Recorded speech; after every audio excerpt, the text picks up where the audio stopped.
Chapter 3, Wherein the Mystery Begins. At 7 o'clock on the evening of that day, having as usual replaced all the books which had been taken from their shelves, and having assured himself that he was leaving everything in good order, he quitted the library, double locking the door after him. According to his usual habit, he dined at the Crèmerie des Quatre Évêques, read his newspaper, La Croix, and at 10 o'clock he went home to his little house in the Rue de Regard. The good man had no trouble and no presentiment of evil. His sleep was peaceful. The next morning at 7 o'clock,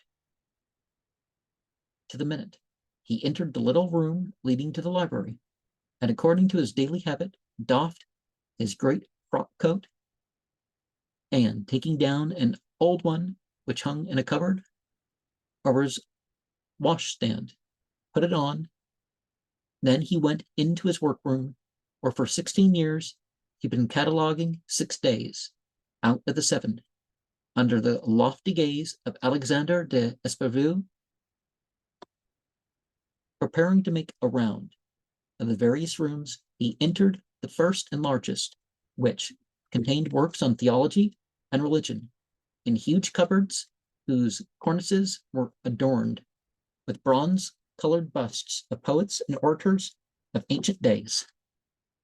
2 enormous globes, representing the earth and the heavens, filled the window embrasures. But at his first step, Monsieur Sariette stopped dead, stupefied, powerless, alike to doubt or to credit what his eyes beheld. On the blue cloth cover of the writing table, books lay scattered about pell-mell, some lying flat, some standing upright.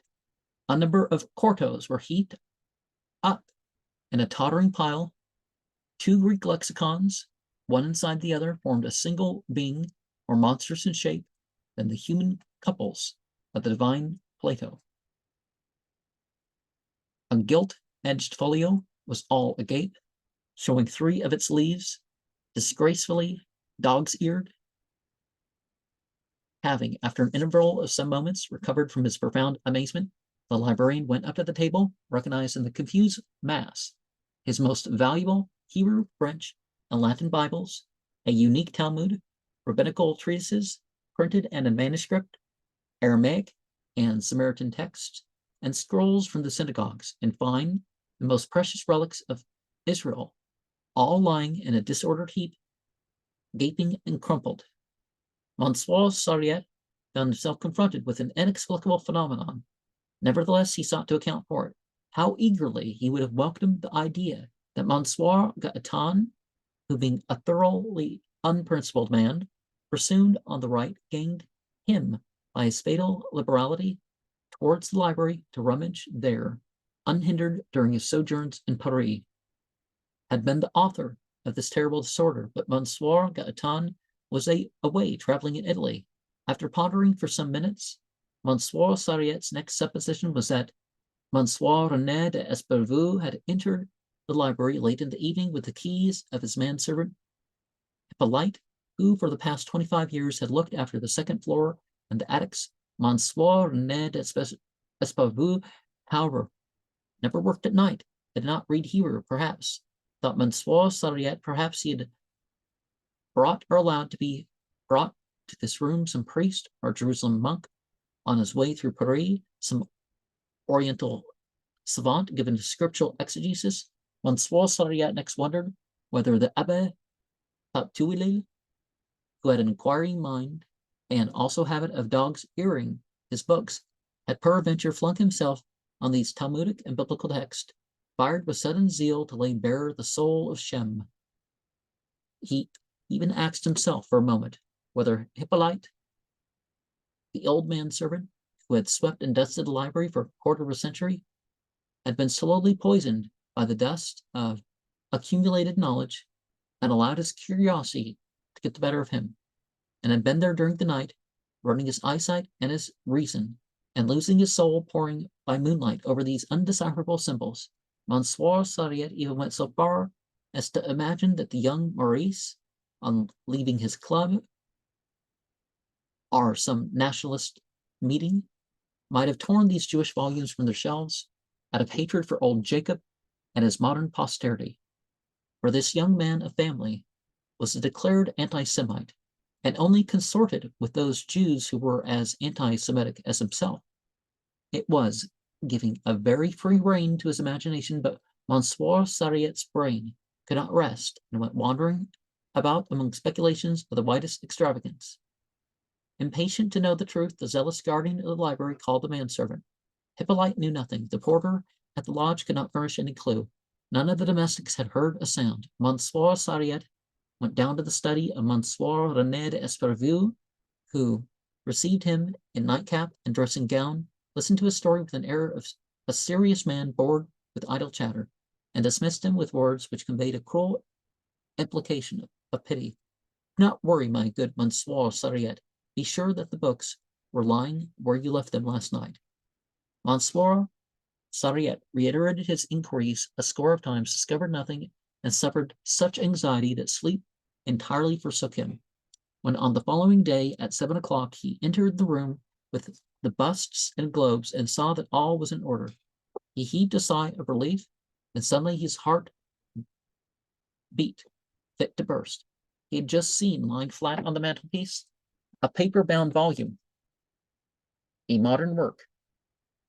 The boxwood paper knife, which had served to cut its pages, still thrust between the leaves.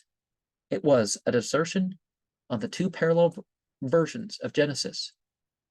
A dissertation on the two parallel versions of Genesis, a work which Monsieur Sariette had relegated to the attic, and which had never left it up to now.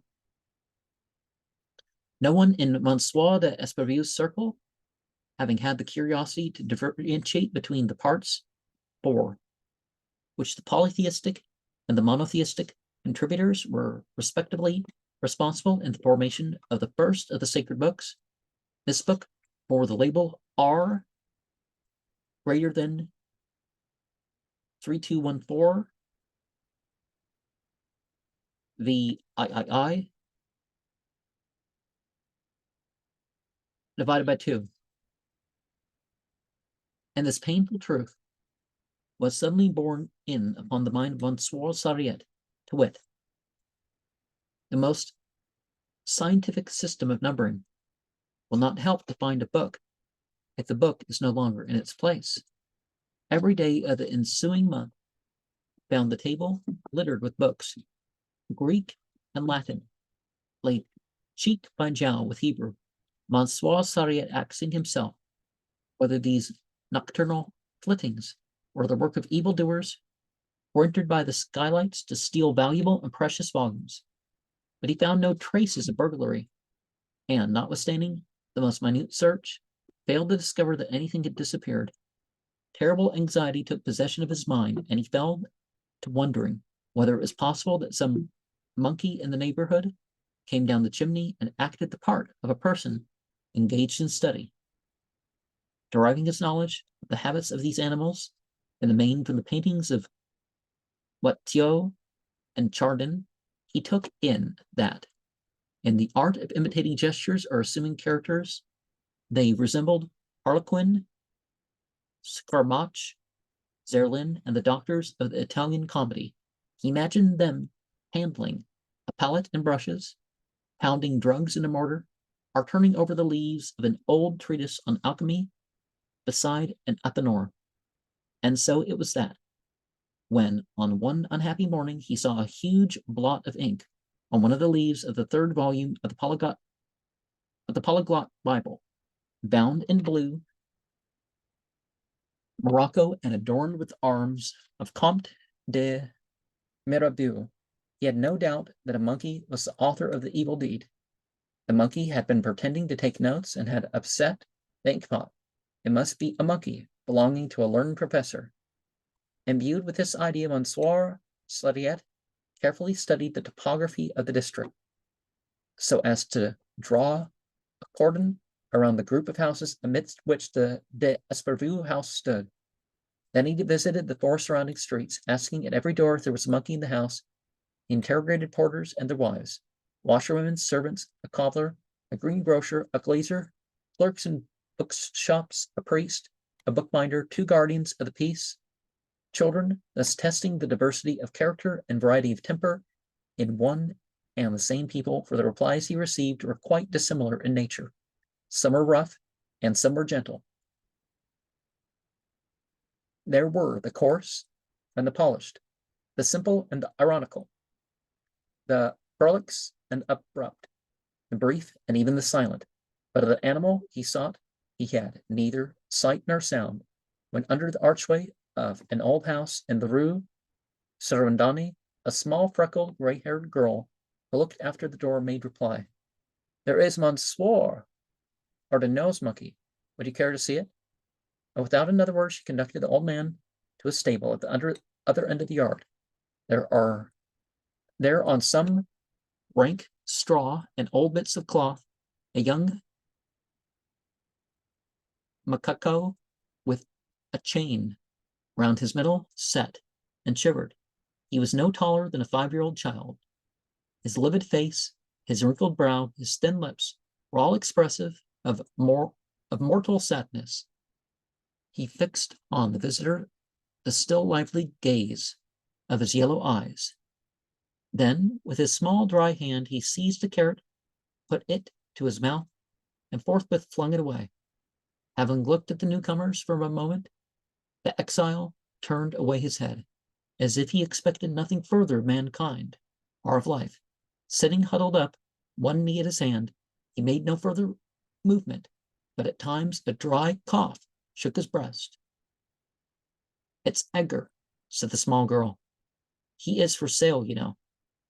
But the old book lover, who had come armed with anger and resentment, thinking to find a cynical enemy, a monster of malice, an anti-bibliophile, stopped short, surprised, saddened, and overcome before this little being devoid of strength and joy and hope.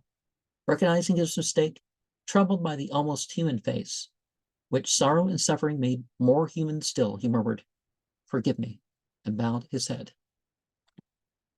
And so you think of possibilities when things happen of where the blame and stuff could be.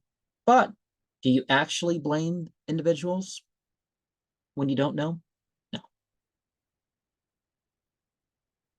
And sometimes, you understand the situation of why those who do what they do did what they did.